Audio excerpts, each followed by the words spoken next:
My guest today is the Inflight Entertainment Manager at Air Canada, Éric Lauzon. Éric is also on the Apex board, and he's here to tell us all about the changes to the TV market, now rebranded as the Apex Multimedia Market. So can't wait to hear all about that. Éric and his team at Air Canada have also been working hard to make in-flight entertainment more accessible to passengers with visual and hearing impediments. Now, if you are working hard at your airline to achieve the same aim, I guarantee that you'll find what Éric has to say extremely interesting and highly relevant. Ladies and gentlemen, Éric Lauzon.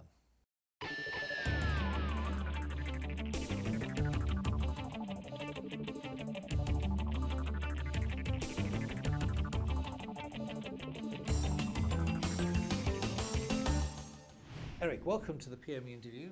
Thank you very much. Very good of you to join us. Thank you, Steve. I don't think we've had an interview in this series with anyone from Air Canada, so this is a first. Welcome. Pleasure, thank you. Quick overview of your career to date with Air Canada.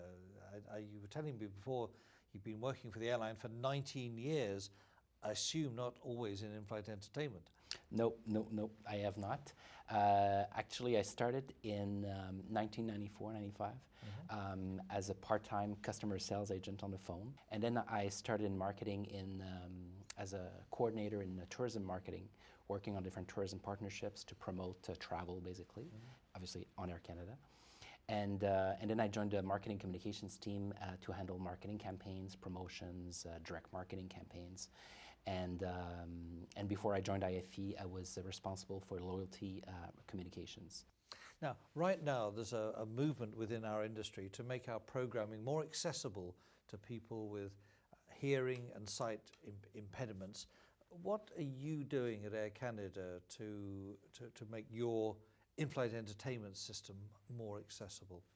In terms of accessibility, obviously you target two different groups, mainly the hearing impaired passengers and the visually impaired. For hearing impaired, we're doing probably like many other airlines, we do offer content, with closed captions, subtitles,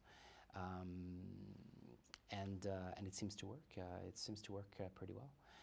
The dynamic closed captioning is something that is something new for us to offer to our passengers, because that comes with the new generation systems, IFE systems, where when you watch a movie at home on a DVD, you select your soundtrack, you select your subtitles, and you launch the movie. We have actually also tried some international sign content as well. So they're basically TV programs with international signs. So where do you obtain the sign language from? Is it from the distributor, or have you commissioned it uniquely for Air Canada? We actually got it from a distributor. Their specialty is actually developing programs for in the international sign for hearing impaired. What advice would you give other airline managers listening to you speaking right now? What advice would you give them in terms of making this progression to more accessible entertainment? Well, the advice, that's a good question. I think because I've covered the hearing impaired portion of it, but the visually impaired portion of it is probably the one I want to talk to you the most about. That's probably going to allow me to answer your question.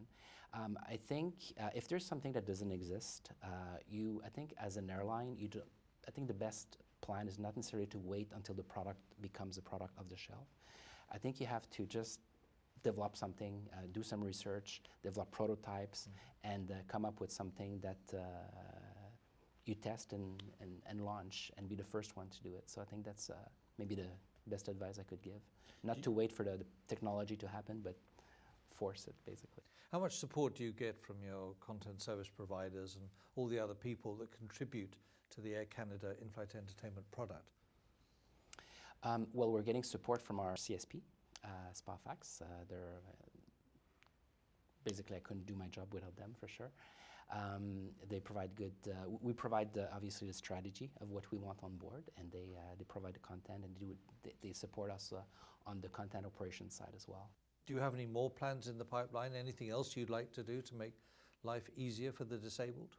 Well, actually, in July, we launched with our newer generation aircraft, the 787, that are equipped with Panasonic EX3 systems. We've developed a new solution for visually impaired passengers. which is a solution that allows those passengers to navigate the GUI in complete autonomy and provide them access to a broader range of content, including movies, TV shows, podcasts, audiobooks.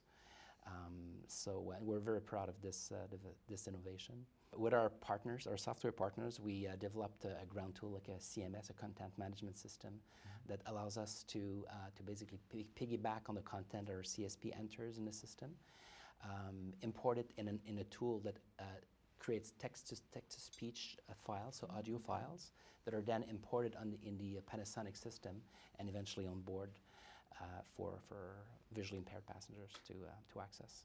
Gosh, sounds fascinating. It is fascinating. But this is only on your EX3 system on board the 787? Yes, yeah, for now, yeah. Okay. Now, I want to turn to your role on the Apex board. First of all, what incentivized you to join the board?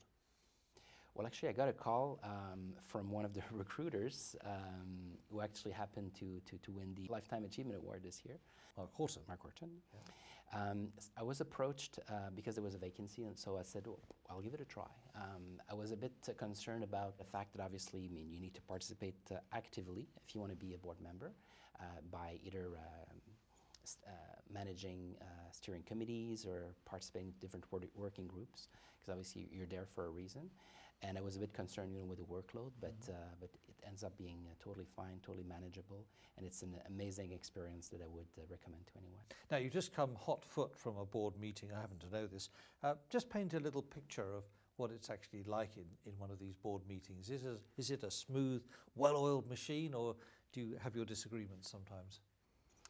Oh, well, actually, it's like any group. Obviously, we need to arrive to a consensus. That's for sure. But there's various opinions. I mean, there's people on the board. There's a balance between suppliers and buyers, so airlines and vendors, whether they come from a studio, from a hardware manufacturer, so it creates like a very interesting dynamic. But obviously, yes, I mean, for sure, people argue, but we always come to a decision that everybody's happy with. Now, I know you're working quite closely with Joan Filippini on the development of the multimedia event, which is the new name for the TV market, which is coming up in April. Tell us a little bit about what we can expect from this new look event. Well, actually, we changed the name from the TV market to the multimedia market.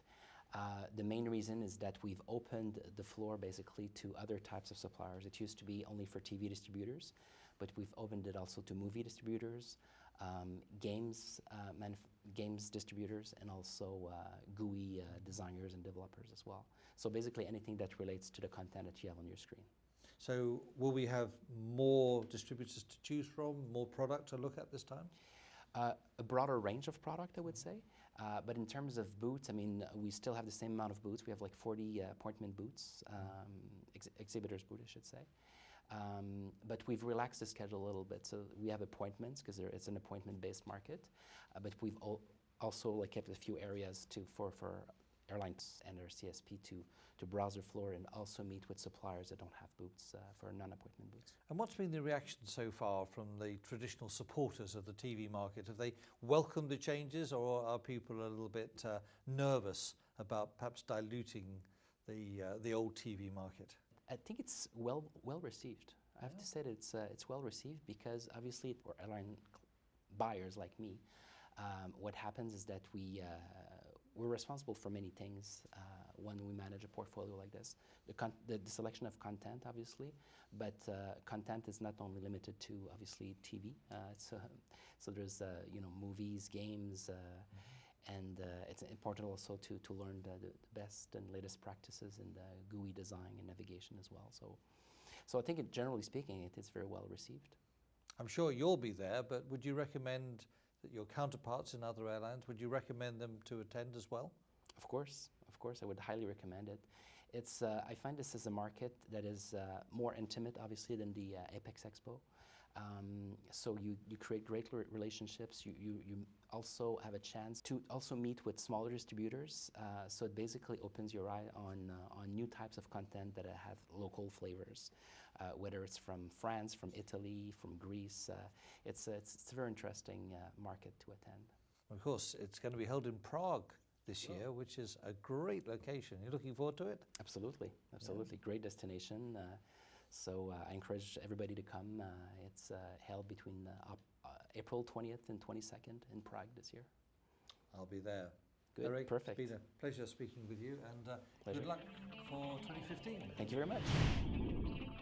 Coming up, Steve Harvey brings you another informative and interesting interview with a leading professional from the ranks of our in-flight entertainment industry. Don't miss it. That's next time on the PME Interview.